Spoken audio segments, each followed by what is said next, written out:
Amy, thank you so much for agreeing to be on the show. I'm excited. I've been looking forward to this interview for quite some time since we originally talked about it, and it's going to be a good time.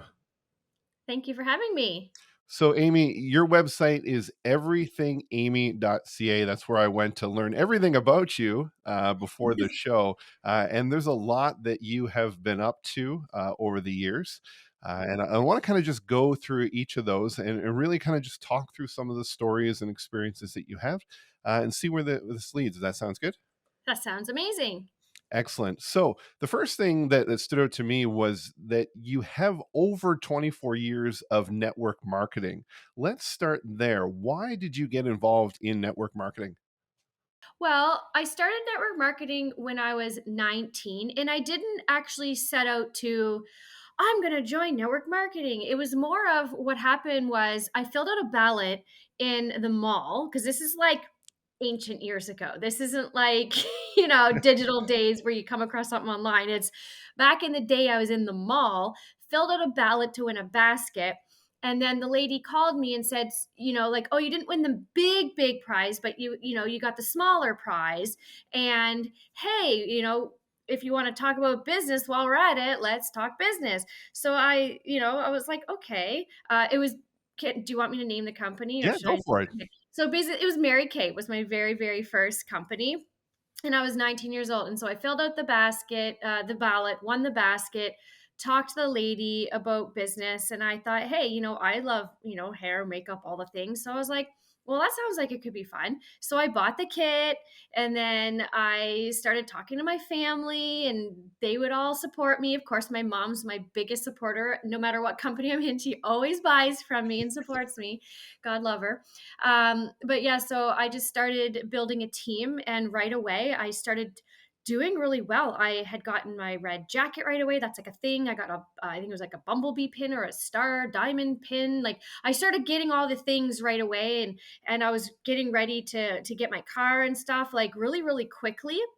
It was like a really fast process. I remember it being. And I was very overwhelmed at the time because I was very young and I had no idea what network marketing meant. And I ended up backing off of it. In a short amount of time because I didn't know like what was happening and I felt like a lot of pressure and I was like, I don't know. But what happened is that kind of opened the can of worms, or that was like the catalyst for Mhm. future network marketing, because that was my first taste. And while at the time I might not have been ready for it, it kind of made me start thinking. And whenever I was approached with other companies or I saw other companies, I was more open because I thought, okay, well, that one didn't, I didn't fulfill that one, but maybe this one might be different. Let's try this one. And then I just started exploring and playing with them. And I was in and out of at least 10 different companies that I can just rattle off the top of my head right now. There's probably been more because my memory isn't the greatest in my older age, but I was probably in at least 10 of them over the course of 17 years. I was in and out of companies because I thought that I always saw the value of it being something on the side to make money on the side, because I've always been a busy person. I've always been into so many things. And it always has been something as a potential to make that little bit of money on your own terms on the side. So that was my very first introduction to it, was Mary Kay. Excellent. Now, were there any struggles along the way in those 24 years? Any setbacks? Oh yeah. So, the setback being, I truly believe it was my own mindset because, why would someone be in and out of at least 10 different companies? Why would I fail in all these companies? And all those companies are still around today. So what I've learned over my experience is not that there's anything wrong with those companies.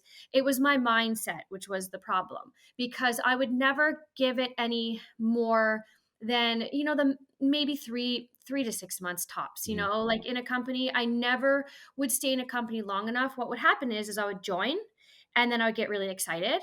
I would share, and then my close family and friends would support me, of course. And then there came that little plateau period where the excitement and all that honeymoon period of something new kind of settles down, and then that's when you actually got to work and you got to Mhm. figure it out. But that's the time I would always jump. and be like, oh, these products don't work. Oh, these are too expensive. Oh, no one wants these. It'd be better if I was in something different. All the excuses came, and, all is everyone else but me. But then after I kind of realized, looking back at my journey, because of the success I had in my current company, I realized that it wasn't you, it was me. Right. Now, when I read through your story, there's a very important part in there about resonating with your audience and connecting with them, and it involves a story about a bathrobe. Do you mind sharing that with us? Yeah, I do. I will share that with you. So basically, when I built my business this last time around, I my husband and I actually swore off of network marketing because I did it so often, and I I didn't have any success for all these times. See, my husband and I have been together since 1995. So he has seen me through my whole network marketing journey because I started in probably 1999 is when I started doing Mhm. network marketing. So we've been together for a very, very long time. So, he's been there with me through it all.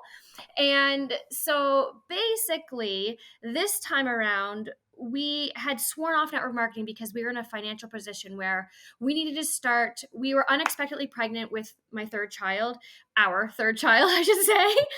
And we were trying to figure out how to budget because we were getting a little bit behind in our finances. And so he actually said to me, he said, why don't we not, like, why don't you stop doing these network marketing things? Because, like, you never make money at them, you spend more than you make. That's one area we could probably save some money. And I actually agreed with him. I said, you know what, you're right. Like, I won't bother doing them anymore. I'll just be a customer. That's what I said to him. I said, I'll just be a customer, and that way I won't be tempted to, like, get deeper down the rabbit hole with buying things and getting more involved. I'll just buy what I want when I want, and it'll probably be cheaper on us in the long run. And so that was our strategy. But I was looking for a product that I needed something for. And because I don't know if you want me to say my company name, Sure, or go because, for it. oh, you don't care? Okay. So I was looking for something for, I had postpartum hair loss. So I was looking for something for my hair, and nothing was helping. And see, I've gone to all the beauty schools. So I have all my licenses, hair, makeup, nails, and I have access to all of the beauty products from, Maritime Beauty and Cosmoprof, all the professional products, and nothing was helping me. And I was at my wit's end because it was really thinning, and it was just, my hair was not cooperating. So then I was open to obviously learning about new products, and I saw an ad on Facebook with this girl who posted about all these products that were, vegan, gluten free, all the things. So I said, hey, like, I would like to try your product because I need something and nothing is working. And she sent me a sample and I liked it. So here was the dilemma. So because it ended up being a network marketing company, I had a choice to make. Do I buy as a customer, like I promised my husband I would do from now on, or do I join as, a partner and start, selling it, or even, just get the discount? What I decided is that I would join as a partner in the company, but just for the discount. So I wouldn't build the company, I wouldn't sell it. I just want to get it for the cheap price because that's the best price when you join as a distributor. And if I happen to sell to my mom, I know my mom will buy. I know my mother-in-law, my sister-in-law, like, I know the diehards who support me would buy enough that I could get my shampoo for free. So in my defense, I thought I was doing something good. I was strategically signing up for the discount so that it wouldn't cost us any more. Yes, I had to buy the kit, but I knew that I could pay that kit fee back because I know my friends would buy enough to make it even out. And Mhm. so I waited about a month to tell my husband what I had done because I knew he'd be a little like, I don't know if he's going to like this as much. I knew he's going to be mad, but I didn't think I was going to get the reaction that I did. So when I finally told him, because I knew the visa was going to come out, I needed to prep him a little bit before he saw the visa. When I told him what I had done, this is the moment that kind of changed everything for us, because his reaction, I thought he was just going to be like, oh man, like, okay, whatever, like, do what you need to do. Because normally he's very supportive of me. Whatever I want to do, he's normally very, whatever you got to do, you do it, you do you, and I support you. This time was the first time in our whole 20 gazillion years we've been together that he actually looked at me and he was like, I can't believe you're doing this again. I know what you're up to. I see the writing on the wall. We can't afford you to do this again. I can't believe you signed up behind my back. Like, we just had this conversation. And he was like, nobody's going to trust you. You've sold everything under the sun. There's no way you're going to make money at this and pay this back. I'm just like, he was so mad. He was like laying into me, and it was like a crazy shouting battle. And I said to him, I looked at him and I said, you know what? I said, I didn't join to build a business. I really didn't. I just feel like I could sell a little bit to pay it back. Like that's my strategy. And he was like, whatever, good luck with that. Just don't talk to me about your shampoo. And I was like, fine. I said, you know what? I said, I wasn't going to like build this business, just so you know. Just so you know, I was trying to put the dig in him. I said, I wasn't actually going to build this business because that wasn't why I joined. But because I already paid the fee, how about this? How about this one? I was starting to get mad. I'm an Aries and fiery. So I was like, how about this? I said, I'm going to make it in this company. And I said, if I don't make it in this company, I'll never do another one again. You have my word. He was like, whatever. And he walked away. And so from that moment, because I was 5 months pregnant and I had to go on bed rest. So I started my business when most people should be resting. I decided to start a business. But because I was in bed rest, enter in the bathrobe. I couldn't get off my couch. I couldn't get out of my bed. I was in my bathrobe 24/7. And so the bathrobe I would have on, and I'd be going live in my bathrobe talking to people like, "Oh my gosh, I got these new products. They're great, blah blah blah." I was going on like crazy in my bathrobe. And Tim's friends were calling him being like, "Why is your wife on Facebook in a bathrobe? Like what is happening? Like what is wrong with your wife? Is she losing it?" And I would like literally show up as a hot mess. And then I had the baby and I would show up literally in my bathrobe with Eva on my boob, nursing her, like literally showing up live, nursing my child in my bathrobe. And some people were intrigued, some people were mystified, some people were like, that's inspired by it. And Mhm. so that's kind of where the bathrobe came from. And in my journey with this company, I was one of the top 10 in my company to end up making $1 million in this company. I've made more since, but I'm in the top 10 for being entered into the $1 million club. And I like to call it the $1 million bathrobe because I built my business literally in, my $1 million business in my bathrobe. So that's where the bathrobe came into play. Yeah. That's a great story, and your husband sounds like a real trooper. Good for him to stick with you, like, in all those ventures, and I Yeah. think it's kinda like that was a little bit of that motivation in the end where he was like, "You're not gonna make it," where it fired you up to actually do it, right? Yeah, and this is the thing that I think this is the moment where, like, when I talk about game changing moments in my life, that's my book is game changing. We'll talk about that Mhm. later. But the game changing moment for me is because every time I did one of these companies or I wanted to start a new adventure or do a new business or do whatever, he always supported me. And it was just do what you want. And I would do what I wanted. I would come and I would go as I pleased, as I wanted. But because he resisted me and he battled me, it fired me up to like, one, I wanted to prove him wrong, like for real. I'm like, I'm going to prove you wrong. I can do this. But I also deep down wanted to prove that I could do it for myself for once because I always would try things and then stop and then try something new. And everyone knows me in my whole life journey knows that I had a gazillion jobs growing up. I would never be stuck in one place more than any amount of time, even not just network marketing, but all the jobs I've had in my whole entire life. I could get into that. That could be a whole other podcast.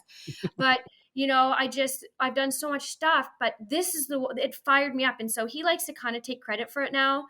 He's like, well, if I didn't get you angry, you might not have pushed so hard for it. So he likes to kind of take a little bit of credit, which is fine. He should, he should take credit for it. He fired me up, but I did the work, but he kind of sparked that. Mhm, absolutely. And I think another kinda underlying message with that was how you started to promote that is it was real, it was authentic. You Yes. you didn't kind of fake the scenario and everything, and I think that's what really sets people apart these days is people want that authentic connection, out there in the content, and even the stuff that you're still doing to this day where you're in your kitchen, you're telling about products and stuff, right? It's not studio set up, it's not, kind of I've kind of always Yeah, I've always prided myself on that. Like, I wasn't shy to go online, go live in my bathrobe, show up literally as a hot mess. Like, I realized quickly that I was inspiring a lot of people. And I can't tell you how many people came to me and said, you've inspired me to start my business, or you inspired me to be able to go live. If Amy can show up in her bathrobe, I can show up the way I am too. I inspired a lot of people to kind of show up as they are. And even to this day, like you said, like I'll show up I'll wake up and still have my retainers in, and I'm like, "Hey, Facebook, what's up? I'm still in my retainers." Like, I just when I have a thought, I just share it, whatever the circumstance. I actually put makeup on for you today. This Oh, is well, thank you. I this was for you, but Okay. normally it's like I wouldn't have done anything. Well, thank you. So you mentioned your book, Game Changer. Let's talk a little bit about that. What led you to create that book? And then obviously the products that came with it, the audiobook and the course as well. Yeah, so I had this story burning inside me because, with my network marketing journey, a lot of people were inspired by my journey to success. The 17 years of failure and 10 different companies, and then finally hitting success. What changed? So many people ask me, what changed? What changed this time around? Why were you successful this time around? And a lot of people, ask me about that. And then also, because I named my website Everything Amy. That's actually my corporation name because I do so many different things that my husband and I, when we were incorporating myself, we were like, let's call it Everything Amy, because literally the money comes from a little bit of everything that goes into the corporation because I'm into everything. And so, I kind of come by it honestly. And so along those journeys, for example, for acting, people would always ask me about my journey and ask me, and I used to live in LA. I have so many stories from like my journey back in the day, growing, my acting career and all the business adventures I had. People would always ask me, and they'd be intrigued about all these different facets of my life, all the different little avenues that I've done. And I've had numerous people say, you should write a book, you should write a book, just because of all the different things that I do. So I thought that, I want to write a book. I want to write a book and I want to share my journey, but I didn't want to make it just a book like, hi, this is me and this is all about me. Like, I didn't want to necessarily do that because I'm not that kind of person. um, I wanted it to be helpful for people. I wanted it to be a book that people read and they feel like they took something from it that could spark people's own motivation and creativity and maybe self, development and self work, inside, because I feel like that's a gift that I would like to give back, because I did a lot of work myself, to learn how to, failing in a gazillion businesses, it takes a lot of grit and resilience, to like keep going Mm. again and again and again, and not worrying about what other people think about you when you fail and go and try again, and take a new direction, you try something new, not worrying about what other people think, but following your heart and what you want to do. And so I felt like I wanted to be able to help people and share with people and give them inspiration, hope, motivation, that kind of thing. So I use my fun stories from my past to help inspire them as real life situations that are relatable. These are things that happened to me, and here's the learning lesson that I took from it. And then let's prompt you to think about something that maybe is in the same topic. So I broke it up into different sections: spirit, mind, and body, because my philosophy, my personal philosophy, I don't know if anyone else shares this, but I feel like spirit, mind, and body, when they're all aligned, when they're in alignment, you're in a position to really move in your purpose and path, because everything is kind of aligned and clear for you. For example, if you're having like mental struggles, then your body and your mind is going to be really, really working overtime to try to get that right. Because if your body might be healthy and your spirit might be healthy, but your mind is kind of off, so you can't move like forward because you're trying to repair here first. Mhm. This needs to be repaired before you can go and soar, right? So that's kind of my personal philosophy, to align the spirit, mind, and body. So I wanted to break the book up into the three kind of sections, and then break those down into subsections. And within those big three main sections, it's broken down into sub lessons along the way. And all those lessons, I share stories that relate. And at the end of every chapter, there's thought prompts. So, based on the lesson that I shared, like the learning lesson, and then the story that I shared along with it in my life that relates, then I encourage the reader to then start thinking about their moment, and I call them game changing moments. Think about your moment that you could change the game right now, that could help you move forward in your journey today. And I like to inspire. At the end of every chapter, there's inspiration and thought prompts. You don't have to do them, but people that want to do some work can do them. Now, when you wanted to create this book, what was the process? Did you self-publish this? How did you go about taking on this whole project of creating the book?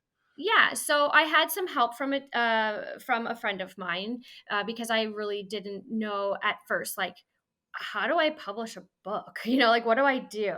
So I had a friend of mine who, she went to school for like writing and stuff like that, and so she helped me. So she helped me a lot.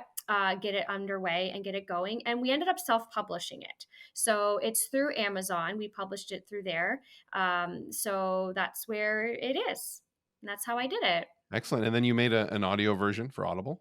Yes, then I went and recorded my audio version. I recorded that in the studio and put that together. I really wanted to be my voice because I felt that was really important because it was my book, it's my thoughts, it's my stories. I wanted to share it personally. So I went and recorded it.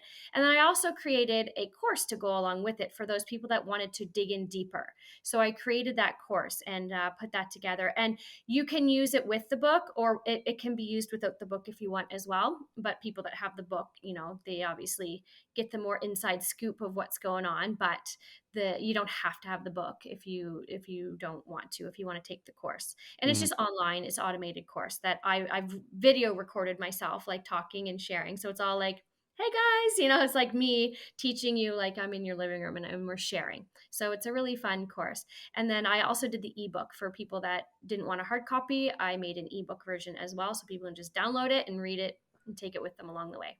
Awesome, awesome. And again, this is all on everythingamy.ca as Yeah, well. Now, yeah, you're also a big believer of mindfulness and the power of a healthy mindset. How yeah. important is that in business to you? Oh my gosh, it's so important. I think that that is what kept me going this last time around, so to speak. If I didn't have a healthy mindset, then I probably would have not made it the way I had because I mean, just think all the things that my husband said to me. If I didn't have a strong, I guess Aries desire and strong will and impulsiveness, maybe, that wouldn't have sparked me. He sparked me, of course, but ultimately it came down to me to keep going because let me tell you, I've been in my company now for 7 years now. So that's the longest I've ever been in a network marketing company ever, or any business besides acting. I've been acting my whole life, but any one business or company, I've never been anything that long. And it's not always easy. Like, yes, I had great success very quickly because I really pushed really hard for that. But it's been, I get seasonal depression. Like I'm not afraid to admit it. I suffer from SAD, self-diagnosed. I didn't go to a doctor to get diagnosed, but it's very evident. I crawl into my shell. I get, I kind of withdraw. I kind of get tired and I start questioning a lot of things, in the wintertime. It's usually January, February is what Mhm. hits me the hardest. Um, and so, I suffer with that. But I've been able to identify it and work through it. And I share a lot of that stuff.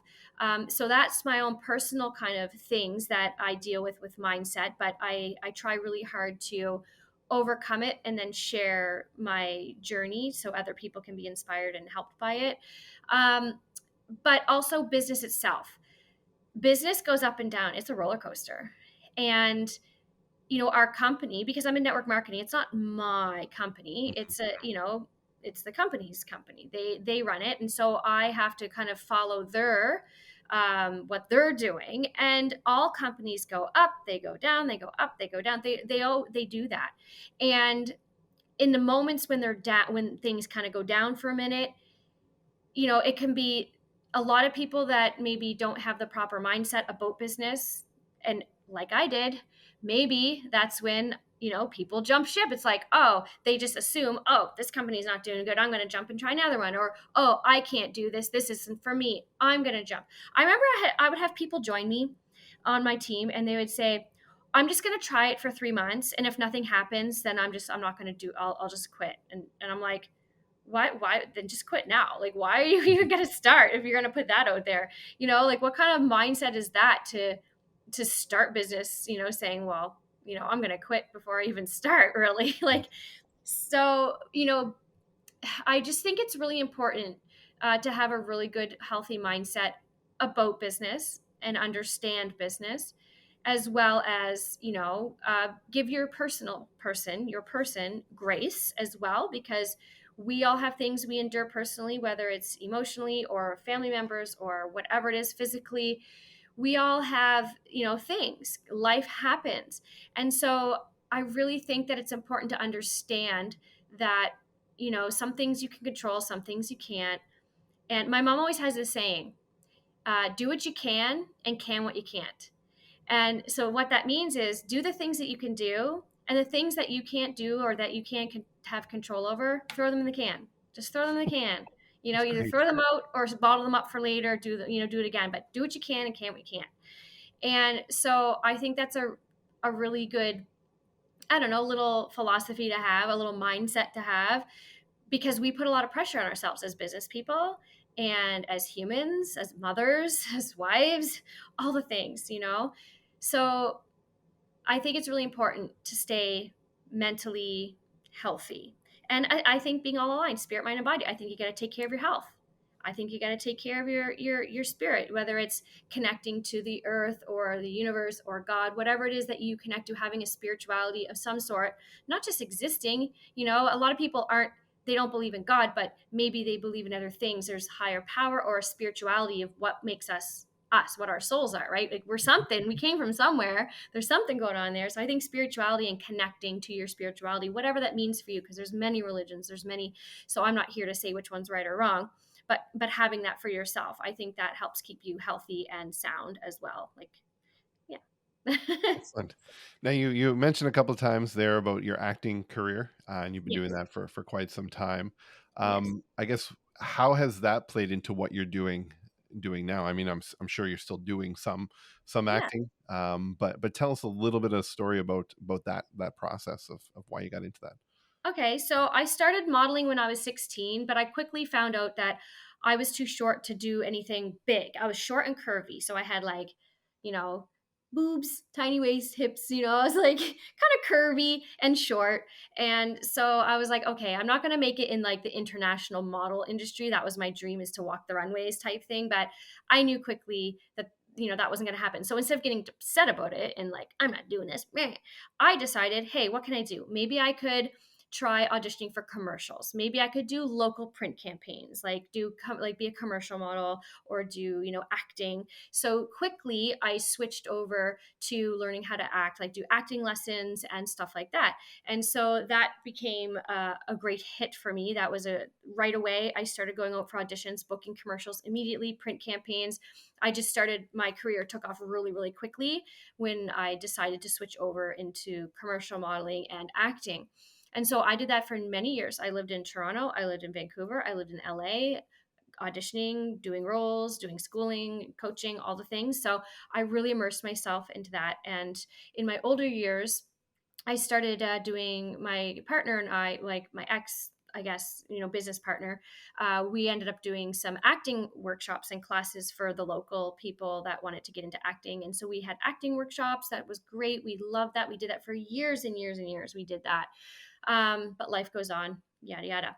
But what happened was around when I started Monate is when I slowed down on the auditioning because my business took off so much. So that was 2015. So if you look on IMDb, like my credits are under Amy Murphy. That's my married name.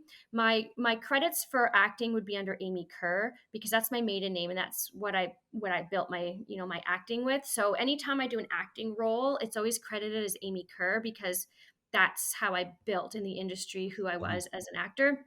So on IMDb, you'll notice that the credits kind of slow down around 2015. There was a lot of stuff lost up, and then 2015 happened because that's when Monate came in. And so I was really focusing on having 3 children and building a business. I still did pregnancy modeling and some pregnancy roles and auditions, but I slowed down. I wasn't taking as many auditions at the time because I was building my empire. And then it was about last year or two, maybe 2 years ago, I started to miss, the being Mhm. on set and auditioning like regularly. Like I still did commercials here and there. Like my agent will still send me out, and I would book some things, but they weren't like heavy roles or anything big like that. I was taking the easier work, so to speak, right? Mhm. And then about 2 years ago, I, told my agent, okay, I want to get back in the game. Like, I really want to get back into auditioning again. Like, I really miss being on set. I've built my business to a level where it runs very healthily. I don't have to like grind so much as Mhm. I did building it. It's it's at a level where I've built it to be comfortable. I'm comfortable there, and I can always grow bigger if I wanted, but I'm comfortable where it's at. And so I wanted to kind of put some things back in my life that I love and that I miss. And acting has always been my passion. True number one passion is being on set, always. And so I started auditioning, and I actually booked a lead role in a movie, but now the movie has been canned. So I'm like, ah, I was so mad because it was like a horror movie, which is my favorite genre. And I'm so sad that it got canned, but I auditioned. It was a heavy audition, and I booked it, lead role, one of the lead four main cast members. I was like, oh, this is exciting. I'm back, right? Mhm. But then the movie got canned, so I was really sad about it. And then COVID happened and all that stuff. So I didn't get to do it, but since then I've actually got on a show called Haunted, and that is a TV show that they're on. We just filmed season 10. They asked me to come in season 7 and 8, and so I came in on 7 and 8 as a co host. And we're paranormal investigators, and we literally go to all haunted places all around, the Maritimes, and we investigate. And it is so much fun. So I get to, be on set doing that. But it's not acting, because it's us being Mhm. ourselves, and we are investigating, and we document the true happenings of what's going on. So that show is credited as Amy Murphy, because that's me. I'm not acting in that show. That's actually what's going on, is what's happening, which is Right. really cool. So the paranormal investigating, that is transitioning into the last part I want to talk about, and that's another passion of yours. And Yes, that, yes, Soul Seekers is the brand that you're building out, correct? yes. Tell us about this. How did you get this passion? What was that journey, and what it brought you to in the present day? Yeah. So basically, my mom and I were just talking about this recently, about how I've had something, like a gift in me that I never knew I had. So my whole life, we always thought I had anxiety issues. And I do get anxious. Trust me, if you ever see my live videos where I'm live in Las Vegas and I'm like crying and bawling, that's real Yeah. anxiety. So that's what it looks like to have an anxiety attack. However, growing up, I would always, in the middle of the night, I would wake up, and I assumed, because I would be shaking, I assumed that I was sick, because when like when you get sick and you're going to throw up, you kind of shake and nervous, Mhm. right? Like anxious, and no one likes to throw up. So I always thought that me waking up in the middle of the night attributed to me being sick. So I would go into my mom and dad's bed, and I would be like literally shaking their bed. Like my knees would be going, I'm shaking their bed, and they're like, oh, it was like a thing. Amy's shaking her bed again. And as soon as I would calm down, I would go back to my room. But never did I ever throw up. Maybe once or twice of all the times that I did it, I actually had a flu and threw up. But it was like a thing we just assumed. I was sick. I felt sick, and I felt nervous about it. So I shook my parents' bed, went back to sleep. And then as an adult, I would get anxiety, but like I couldn't narrow down an actual trigger. Like I do have some anxiety issues. Yes. Like, I don't drink, I don't smoke, I don't do drugs, I don't do any of that stuff, because I don't like to have my heart rate elevated. I get anxious if I overexert in the gym. Like I do get anxious, and I know that feeling. It's a rush of feeling, and I get almost want to cry. Like it's a rush feeling. So I understand my anxiety, but this shaking that I would have, I'd be laying in my bed with my husband. Just we'd be at a hotel or in my house or at my friend's house. I'm just sitting there, and all of a sudden I shake, and I'm like, I'm getting an anxiety attack. I didn't do anything. Like we're trying to figure out what my trigger is here, because like I'm fine. Like what's going on here? So it wasn't until about a decade ago where I won't get into depth about the story, what happened, because it'll Mhm. take too long probably for the podcast. But I had an incident basically where I ended up seeing in like my peripheral vision, like third eye, wherever you want to call it. I saw my friend's grandfather at the end of the day, and I never met her grandfather, didn't know the grandfather. I described who it was. She told me who it sounded like it was. And I had this encounter with him, her grandmother, and her cousin. and I had no idea what was going on. Like I literally was getting communication and I was getting messages and I was telling her things that I was seeing and feeling and hearing. And it was just bananas. And I got confirmation that this was all like who I was talking to. It was crazy that, so basically that happened 10 years ago. And when it came on to me, when the people came to me in my vision, I had that feeling, like that shaky legs, that shaky feeling that felt much like all the times when I have an anxiety attack. And so my mom put it together. When I called my mom to tell her what happened, she said, "Oh my gosh." She's like, "I bet you haven't had anxiety this whole time. I bet you've been like channeling or like connecting with spirits this whole time." And I was like, Hmm. "What? Oh my gosh, you're right." So I kind of put that away. And it wasn't until about 3 years ago, because nothing, it didn't really happen since. I would get like shaky and stuff, but I didn't really think anything of it. I just thought anxiety still. I didn't really kind of explore what mom had told me. I let it rest for a bit until about 3 years ago when I met up with a group of friends. We came together and we started doing events, for Monate and wellness events. And they were all spiritual healers as well. So we'd be doing these wellness events, and we rented out an Airbnb that was haunted.